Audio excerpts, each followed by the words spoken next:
오늘 본문 말씀은 아브라함의 인생의 절정에 일어난 일입니다. 아브라함은 이제 자리를 잡았고 어느 정도 재산도 가지고 있고 그렇게 소원하였던 아들도 얻었습니다. 이제 아브라함은 이렇게 행복하게 살다가 죽기만을 바랬을 거예요.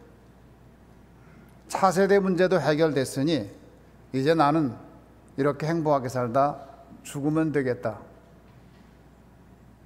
그런데 그때에 전혀 예기치 않았던 일이 일어났습니다. 하나님께서 아브라함에게 명령합니다. 내 아들 이삭을 모리아 산에 데리고 가서 번제로 드려라. 청천벽력이었습니다. 어떻게 얻은 아들인데, 얼마나 소중한 아들인데, 내 생명을 내놓고도 바꿀 수 없는 아들인데 그 아들을 모리아 산으로 데리고 가서 번제로 드리라는 것입니다. 아니, 그 아들은 하나님이 주신 선물 아닙니까? 하나님이 약속으로 준 그 아들인데 그 아들을 번제로 드리라는 명령을 받았습니다. 왜 이런 일이 일어났을까요? 왜 하나님은 아브라함에게 내 아들 이삭을 모리아 산에 가서 번제로 드리라고 명령했을까요? 아브라함 인생에 심각한 문제가 생겼기 때문입니다. 이 문제를 해결할 수 있는 길이 없었기 때문이에요. 그러면 그 문제는 무엇입니까? 이때까지는 아브라함이 하나님을 잘 섬기고 하나님을 예배하고 살아서 아들 이삭을 얻었는데 아브라함이 바뀌었어요. 어떻게 바뀌었는가? 이제는 그 아들 이삭을 위해서 하나님을 섬기게 된 겁니다. 하나님을 섬겨서 선물로 이삭을 받았는데 이제는 이삭을 위하여 하나님을 섬기게 된 거예요. 그리고 하나님 앞에 간구하게 된 겁니다. 어느덧 그의 인생의 우선순위가 이때까지는 1번 하나님이었는데 이제는 그 인생의 우선순위의 1번이 하나님이 아니고 이삭으로 바뀐 겁니다. 그리고 하나님은 2번이 된 겁니다. 하나님이 있어야 될 자리에 아들 이삭이 자리하게 된 것입니다. 그래서 그 아들이 하나님보다 귀하게 된 것입니다. 그리고 이제 그 아들이 아브라함에게 우상이 된 것입니다. 이것이 위험한 일이에요. 아들 이삭이 하나님보다 더 중요하게 여겨지고 그가 하나님의 자리를 대신할 때에 어떻게 되느냐? 그 이삭의 인생은 파괴될 수밖에 없습니다. 그리고 그 아버지의 인생도 파괴될 수밖에 없어요. 그러면 하나님께서 그 아브라함과 이삭을 통하여 이루고자 했던 그 모든 뜻은 그것으로 끝장나고 마는 거예요. 이 문제를 해결할 수 있는 길이 없었어요. 왜? 아브라함은 온통 아들 이삭밖에 없었기 때문에. 그래서 하나님은 아브라함에게 이 문제를 해결해야 되겠다. 그래서 아브라함에게 명령한 겁니다. 둘 중에 하나를 택하라.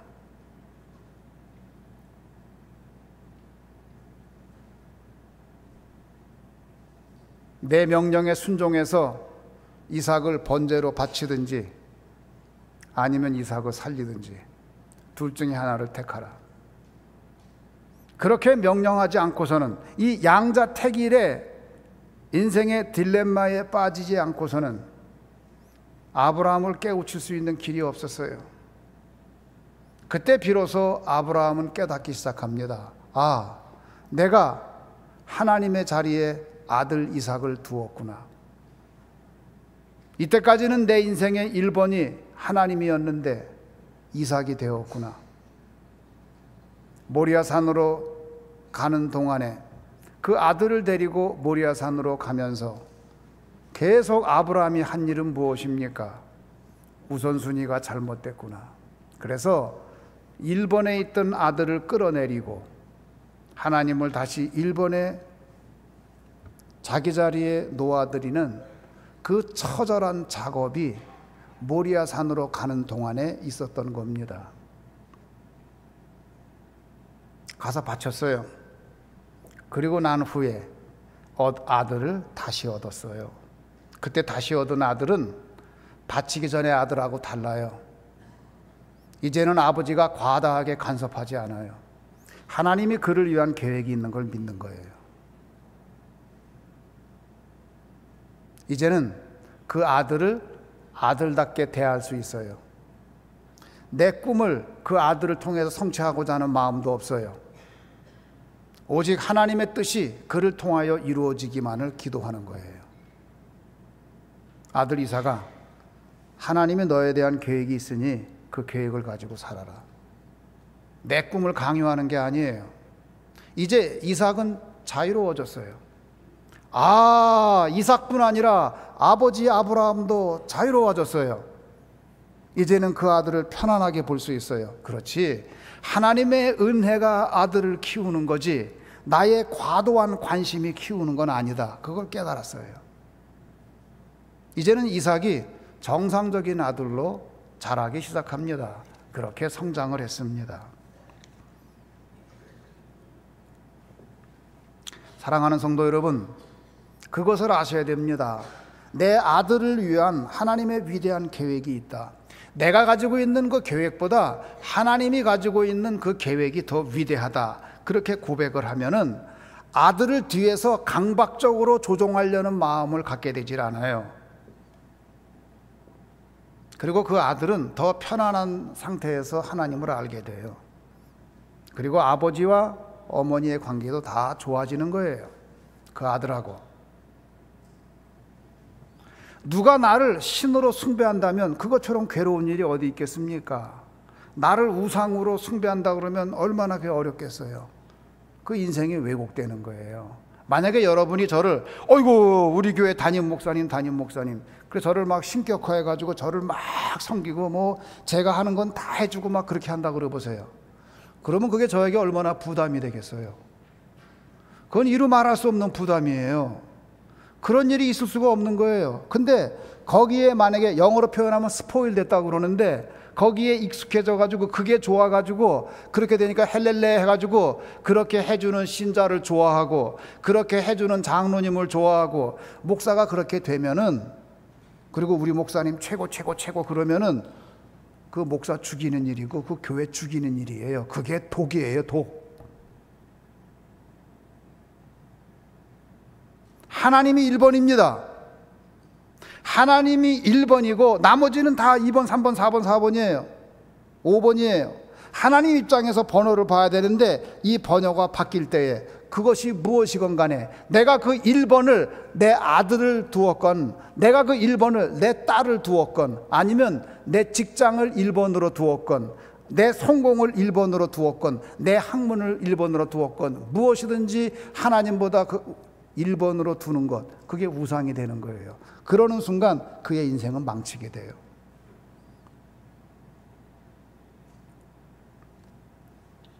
제가 여러분에게 아마데우스라는 영화를 소개한 적이 있는데요, 그 샬리에르가 하나님을 잘 믿는 사람이었어요.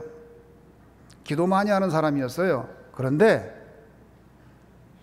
어느 순간에 음악을 1번으로 두고 2번을 하나님으로 뒀어요. 그럴 때에 모차르트를 죽이려는 음모를 꾸미게 돼요. 음악이 우상이 된 거예요. 음악이 우상이 될 때는 음악이 나를 죽여요. 왜 그런 줄 아십니까? 우상이 요구하는 게 뭔 줄 아세요? 우상은 우리에게 피를 요구합니다. 갈갈이 찢기는 걸 요구하는 거예요.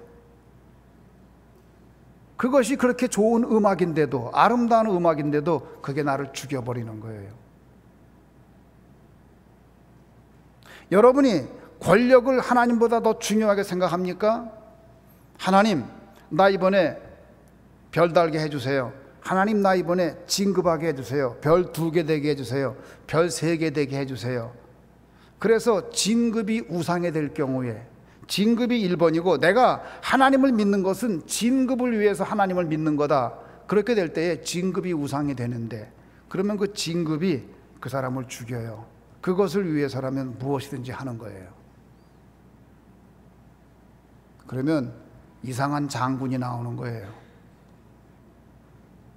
남녀간의 사랑도 마찬가지입니다. 사랑도 2번, 3번이에요. 그 사랑이 1번이 되고 그 사랑을 위해서 하나님 이 사랑을 이루어 주세요 해서 하나님을 2번, 3번으로 이용하게 되면 어떻게 돼요? 저기 금강에 가서 금강 강물로 뛰어들어 자살하는 거예요. 왜? 사랑이 우상이 됐기 때문에. 우상은 뭐를 요구하느냐? 우상은 피를 요구합니다. 여러분이 국회의원 되는 게 꿈이다.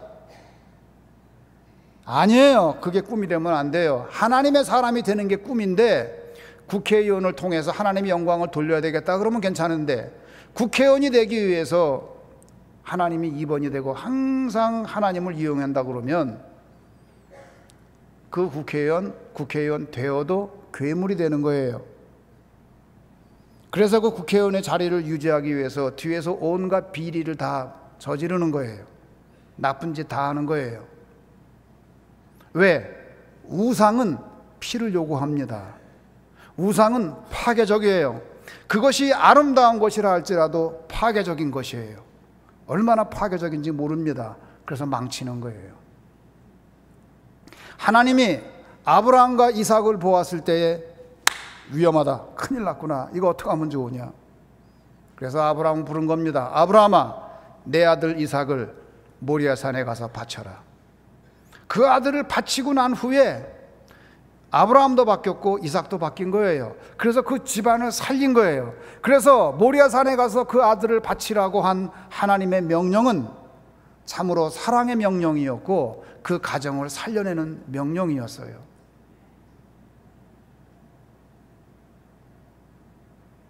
만약에 아브라함이 이삭을 그렇게 옹냐옹냐 키워가지고 그 이삭이 스포일 돼가지고 그렇게 자랐다 그러면, 김정은이처럼 자랐다 그러면 어떤 일이 생겼을 거예요?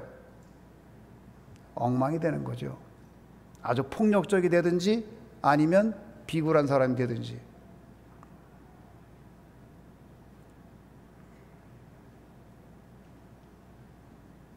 하나님은 이삭이 그런 인물 되는 거 원치 않았습니다. 근데 이삭은 어떤 인물인가요? 이삭은 마음이 여린 사람이에요. 다른 사람하고 대립하는 거를 아주 힘들어하는 사람이에요. 이삭은 평화를 늘 원하는 사람이에요. 그런데 아버지 아브라함이 죽었습니다. 아버지가 죽은 후에 이삭이 이제 남게 됐는데, 그 아버지가 재산이 많으니까 재산을 물려받아서 이삭은 아주 거부였어요. 그 땅의 거부였다라고 성경에서 말합니다. 큰 부자인데 아비멜렉과 블레셋 사람들이 찾아왔습니다. 이삭에게 찾아와서 우리가 아브라함은 아는데 너는 도대체 누군지 모르겠다. 너 여기 우물이 있구나. 그 우물 좀 내놔라. 그래서 우물을 뺏겼어요. 이게 무슨 말이죠? 그 아버지 아브라함을 아는 사람들이 그 아들을 몰라요? 왜 몰라요? 알지요. 그건 무슨 얘기냐면 이런 얘기예요. 너의 아버지 아브라함은 힘도 있고 능력도 있고 아주 수완이 뛰어난 사람이라 우리가 함부로 못했는데 우리가 가만히 보니까 너는 아무것도 아니구나. 너는 힘도 없고 지략도 없고 아이고 여자 같아가지고 형편없구나. 그러니 너 우물을 내놔야 되겠다. 그 얘기예요. 그래서 하루아침에 그 우물을 뺏겼어요. 그런데 이 우물은 가장 중요한 재산입니다. 목축업을 하는 사회에서 우물이 없으면 비즈니스를 할 수가 없어요. 양들이 와서 거기서 물을 먹어야 양을 키우는데 우물이 없으면 목축업 자체가 불가능한 거예요. 근데 그걸 뺏겼으니 이제 비즈니스가 망하는 거잖아요. 근데 이삭이 뺏긴 다음에 또 다른 곳에 가서 그곳에 떠나서 그랄 골짜기에 가서 우물을 또 팠습니다. 또 팠는데 블레셋 사람들이 또 오더니 그 우물을 또 내놓으라는 거예요. 아니 지난번에 너는 이 지역에서 아무 힘이 없으니 우물을 파지 말라 그러는데 왜 우물을 또 팠냐? 그 우물을 내놔라. 근데 우물을 또 뺏겼어요. 그래서 그곳의 이름을 에색이라고 하였더라. 다툼이란 뜻이에요, 히브리어로. 왜 이삭이 가는 곳에 이렇게 다툼이 있죠? 약하니까. 힘이 없으면 당하는 거예요, 그렇게. 우리도 힘을 키워야 돼요. 힘이 없으면 뺏기는 거예요, 그렇게. 그래가지고 이삭이 그 우물을 또 뺏겼어요. 근데 이삭이 또 다른 데 가서 또 우물을 또 팠어요. 우물을 또 팠어요. 근데 이 사람들이 또 오더니 그 우물을 또 내놓으라는 거예요. 사람들이 와서 막 대적하는 거예요. 그래서 그 우물을 또 뺏기고 그곳의 이름을 신나라고 하더라. 그게 대적이라는 뜻입니다. 그 우물을 뺏긴 후에 이삭은 어떻게 됐을까요? 그 다음날 동아일보 봤더니 이삭이 자살해서 죽었더라. 그렇게 나왔나요? 웬만한 사람은 자살해서 죽을 것 같은데 몇 번 파산하면, 그것도 억울하게 뺏기면. 아니에요. 다른 곳에 가서 우물을 또 파요. 글쎄, 우물을 또 팠어, 이 사람이. 이게 이삭의 비밀입니다. 놀라운 일이에요. 그래서 그곳에서 우물을 팠는데 이제는 그곳까지 쫓아와서 우물을 뺏지 않아서 그곳을 르호봇이라고 했더라. 히브리어로 르호브 그러면 넓다라는 뜻이에요. 르호봇이라고 했더라. 그리고 나중에 그가 자리를 옮겨가지고 어디로 갔느냐? 부엘세바로 갔어요. 부엘세바는 뭐냐? 부엘 그러면 우물이고 쉐바 그러면 일곱이란 뜻입니다. 7개의 우물이 있는 도시예요. 그곳을 차지하게 돼요. 우물은 이삭에게 상처였습니다. 우물은 이삭에게 항상 문제였어요. 그런데 여러분 그거 아세요? 이삭은 우물 전문가가 됐어요. 우물에 대해서는 아브라함보다 더 잘 알고, 우물에 대해서는 야곱보다 더 전문가고, 우물에 대해서는 요셉보다 더 전문가예요. 왜 그럼 그런 일이 생겼을까요? 이삭이 포기하지 않고 계속 우물을 팠기 때문에. 만약에 아브라함이 이삭을 옹냥옹냥하고 키우고 그렇게 그냥 우상으로 키웠으면은 이런 일을 당했을 때에 이삭은 목매달아 죽거나 파멸하고 말았을 거예요. 그러면 아버지가 이뤄놓은 모든 것이 당대에다 무너지고 말았을 거예요. 그런데 그게 아니에요. 이삭은 계속 우물을 팠고, 그리고 아버지 때보다 더 크게 기업을 확장시키고 넓혔어요. 어떤 사람인데도 불구하고, 아주 부드러운 사람인데도 불구하고, 아주 순종적인 사람인데도 불구하고 어떻게 그런 일이 생겼을까요? 그 일이 어떻게 가능했을까요? 모리아산이에요. 아버지 아브라함이 이삭을 데리고 모리아산에 가서 이삭을 바친 그 사건 때문입니다.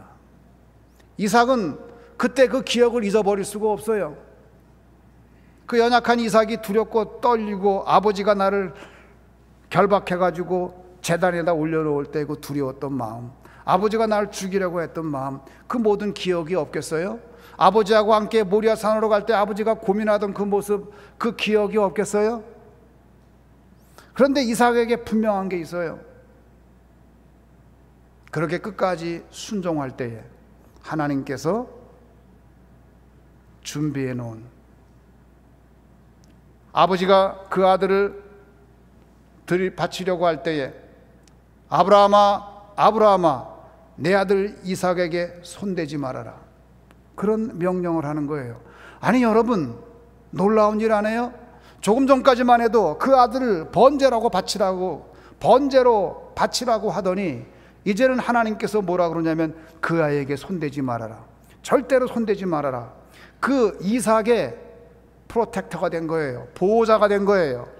이 이삭에게 손끝 하나 대지 말아라. 내가 이 이삭을 보호할 거다. 절대로 이 아이에게 손대면 안 된다. 절대로 손대지 말아라. 하나님이 이삭을 프로텍터하고 이삭을 완전히 보호하는 모습을 보게 됩니다. 사랑하는 성도 여러분, 순서 문제예요.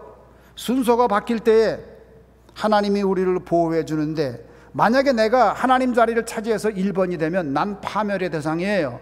그러나 내가 2번 자리로 내려가면 나는 보호의 대상이 되는 거예요. 여러분이 겸손하면 사는데 교만하면 죽는 거예요.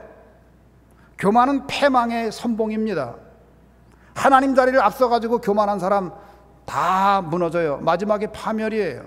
그러나 하나님에게 1번 자리를 드리고 내가 2번으로 내려갈 때에 나는 하나님의 선물이 되고 나는 하나님이 보호하는 대상이 되는 것을 알게 돼요. 그때 그가 깨달은 게 있어요. 하나님께 순종하면 하나님께서 준비하신다. 내 아들 이삭에게 손을 대지 말아라. 그리고 옆에 보니까 거기 가시나무 있는데 숫 양이 뿔이 걸려서 있는 거예요. 그래서 그것을 가지고 대신 제물로 드렸어요. 할렐루야. 그것을 가리켜서 뭐라 그랬느냐? 여호와 이레라고 그랬어요. 그 여호와 이레가 뭐냐? 여호와 이레는 여호와라는 말하고 이레라는 말이 합쳐진 말인데 그 이레라는 말의 동사의 그 어근은 뭐냐면 라 동사예요. 라가 뭐냐? 본다는 뜻이에요. 하나님이 보고 있는 거예요. 하나님은 다 봤어요. 무엇을 봤느냐? 아브라함이 이삭을 데리고 걸어갈 때의 그 모습을 다 봤어요. 그가 고민하던 모습을 보았어요. 아, 내가 순서가 잘못됐구나. 순종해야 되겠구나. 이 아들을 바쳐야 되겠구나. 그렇지만 하나님이 여기에 대한 어떤 답은 있을 거야. 내 아들을 죽이지는 않을 거야. 그 믿음이 아브라함에게 있었어요. 그걸 어떻게 알죠? 자기 종에게 얘기했어요. 우리가 지금 산에 올라가는데 같이 내려올 거라고 종에게 얘기했어요. 하나님이 어떤 방법으로 그 아들을 보호할지는 모르지만은 그러나 아브라함은 알았어요. 하나님을 믿었어요. 그러나 끝까지 순종했어요. 왜? 하나님이 1번이기 때문에, 이삭을 2번으로 요구했기 때문에 끝까지 순종한 거예요. 그래서 그 아들을 바쳤을 때에 여호와 이레, 하나님이 보고 계신다. 하나님께서 그 문제의 모든 답을 가지고 계셨고, 그리고 문제가 해결된 것을 그 이삭은 오감으로 체험했어요. 무서웠기도 하고 떨리기도 했고 그 모든 과정을 통해 체험했어요. 그가 우물을 뺏겼을 때에 다시 우물을 팝니다. 또 뺏겼을 때에 우물을 팝니다. 하나님이 보고 계셔. 하나님이 좋은 곳으로 준비해 놓고 있을 거야. 그 믿음이 있었기 때문에 그는 포기하지 않고, 그는 자살하지 않고 우물을 또 파고 우물을 또 파고 우물을 또 팔 수 있었던 거예요. 그럼 어떻게 그런 일이 가능했느냐? 이삭이 2번일 때 가능해요. 이삭이 1번 자리, 우상의 자리에 있으면 이 일은 불가능합니다. 사랑하는 성도 여러분, 여러분의 아들이건 딸이건 그 아들과 딸이 하나님보다 귀하면 안 돼요. 그러면 그 아들을 죽이는 거예요. 그러면 그 딸을 죽이는 거예요. 그 아들에게, 그 딸에게 독약을 먹이고 있는 거예요. 혹 여러분의 아들을, 여러분의 딸을 그렇게 우상으로 섬기고 있는 사람이 있습니까? 그를 데리고 모리아산으로 가기 바랍니다. 모리아산에 가세요. 가서 그를 번제로 드려야 되는 겁니다. 하나님의 자리를 하나님의 피조물이 대신하여 차지할 때에 모든 비극이 시작됩니다. 여러분이 가장 귀하게 여기는 것이 여러분의 우상이 될 가능성이 가장 높습니다. 그것이 아들이건 딸이건 혹은 여러분의 직업이건 여러분의 성공이건 그들이 하나님의 자리를 차지하는 것을 여러분 인생에 절대로 허락하지 말기를 바랍니다. 그래야 자식도 살고 여러분도 사는 것입니다.